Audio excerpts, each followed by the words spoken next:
여러분은 더위를 어떻게 이겨내시나요? 제가 다니는 회사의 부장님은 이열치열이라는 말을 좋아하시는데요. 그래서 점심으로 뜨끈한 물갈비를 먹으러 가자고 하시더라고요. 부장님, 뜨끈한 갈비는 불갈비고 물갈비는 시원한 거 아닌가? 죄송합니다. 다른 직원들이 외근을 나가서 부장님과 입사일에 최초로 단둘이 점심을 먹게 되었습니다. 이곳은 서울 중구 퇴계로 41길 9 호남식당인데요. 백종원의 3대 천왕에 나오면서 인기가 더 높아지기도 했고 그전에도 여러 맛집 프로그램에서 소개가 되었던 곳입니다. 저희 부장님께서는 텔레비전에 소개되기도 전에 이미 알고 계셨던 맛집이라고 하시더라고요. 최근 유튜브에 관심이 부쩍 많아지신 부장님께서도 사먹는 박대리 채널을 구독 중이신데요. 요즘은 점심시간에 웨이팅이 있는 편이 아니라 점심에도 먹을 수 있어서 제 맛집 리뷰에 도움을 주신다며 정말 감사하게도 데리고 와주셨습니다. 1984년에 개업 후 업력 37년의 세월이 가게 안에서도 느껴졌는데요. 내부의 곳곳에 방송 출연 정보들이 붙어 있어서 더욱더 기대가 됐습니다. 메뉴판을 보며 두리번거리고 있는데 주문을 따로 하기도 전에 물갈비가 나옵니다. 어차피 메뉴는 물갈비 하나라 인원수대로 세팅이 자동으로 들어가는 시스템 같습니다. 눈에 가장 먼저 띄는 빨간 양념게장, 파채 무침, 무생채 무침, 겉절이와 익은 김치의 중간 사이였던 김치, 마늘과 고추, 깻잎, 상추, 쌈장이 나옵니다. 직원분께서 직접 달궈진 무쇠판에 물갈비를 올려주신 뒤 상태를 체크해 주시면서 고기를 잘라주시는데요. 부장님과 단둘이 이 과정을 지켜보고 있으려니까 하염없이 긴 시간처럼 느껴집니다. 다행히도 맛집 리뷰를 위해 카메라를 잡고 있어서 덜 뻘쭘한 시간을 보낼 수 있었는데요. 말 그대로 물갈비라 국물이 흥건한 상태에서 걸쭉한 느낌으로 변할 때까지 졸여서 먹어야 하더라고요.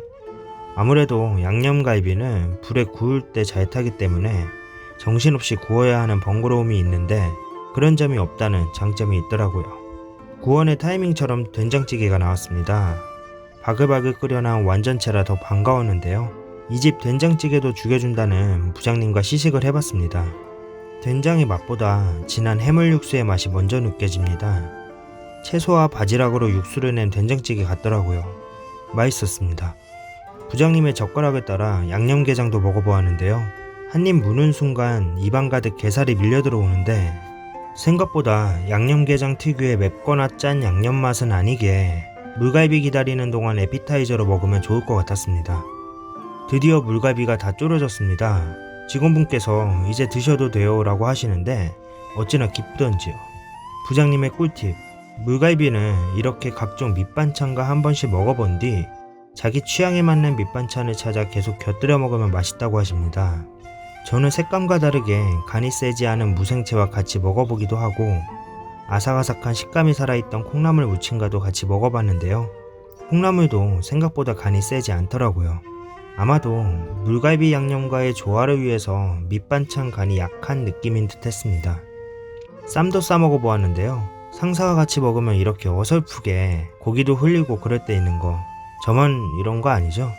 전체 찬 자체가 물갈비랑 맞아서 다 같이 쌈을 싸서 먹어도 어울렸습니다. 그중 저의 원픽은 바로 파채였는데요.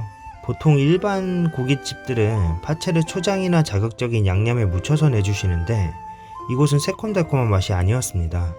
부장님께 여쭤보니 여기 파채는 들깨랑 참기름을 듬뿍 넣어서 고소한 맛을 더 살려낸다고 하시더라고요. 고소하게 시작해서 알싸하게 끝나는 파채와 달콤한 물갈비의 조합은 이 집의 재방문 의사를 만들어주는 맛입니다. 물갈비를 다 먹었으니 한국인이라면 마무리 꼭 해줘야죠. 볶음밥 차례인데요. 기본 볶음밥은 5,000원이고 셀프 볶음밥은 2,000원이더라고요. 존경하는 부장님께서 기본 볶음밥으로 2공기 시켜주셨습니다. 기본 볶음밥은 직원분께서 직접 볶아주시는 볶음밥인데요. 이렇게 불판 위에 남은 고기들을 가지런히 정리해 주시는 것부터 시작됩니다. 그리고 찬 중에서 남아있던 마늘을 재료로 올려주시고요. 파채와 상추를 무쇠판 가득히 얹은 뒤 물을 넣고 끓이는 타이밍이 있습니다. 채소에 숨을 죽이는 과정인 것 같은데요. 이 과정 또한 상당히 긴 시간처럼 느껴졌으므로 상사와의 민망한 침묵의 시간을 카메라 앵글에 담아봤습니다. 채소가 숨이 다 죽으면 국자로 물기를 덜어낸 뒤 공깃밥을 얹고 약간의 쌈장과 함께 비벼줍니다. 그리고 다시 물을 부는데요. 어느 정도 졸아들 때쯤에 또 양념 육수를 부어서 더 졸여주시더라고요. 이 과정은 볶음밥을 볶으시면서 터득하신 노하우로 보여서 셀프 볶음밥으로는 힘들 것 같았습니다. 이렇게 알맞은 볶음밥의 농도를 갖추게 되면 뚝처럼 밥을 쌓아주십니다. 가운데 빈자리의 주인공은 아시죠? 계란입니다. 여기에 김가루 용단을 두르면 완성입니다. 볶음밥은 가장자리부터 먹다가 어느 정도 안쪽만 남았을 때 이렇게 계란과 섞어 먹어주면 부장님 앞이라도 찐으로 행복한 표정이 나올 수 있습니다. 이 집은 볶음밥이 클라이맥스이므로 아무리 배가 부르시더라도 꼭 드시고 오셔야 합니다. 이 집에 대해 총평을 하자면 기다림의 미학이 담긴 따뜻한 밥상이라고 표현하고 싶습니다. 물갈비는 얼마큼 졸여 먹느냐에 따라서 맛이 달라지기 때문에 충분한 시간과 열이 필요한 음식입니다.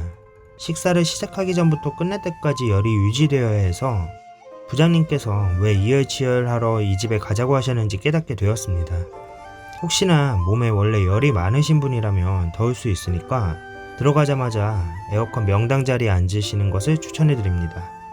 이 집의 볶음밥도 볶는다는 느낌보다는 졸여 먹는 느낌이 강하므로 기다리는 시간이 필요합니다.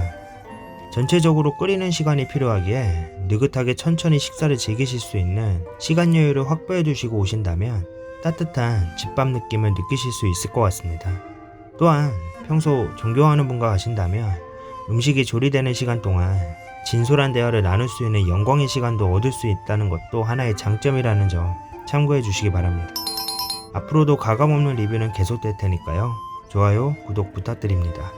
이상 사먹는 박대리 채널이었습니다.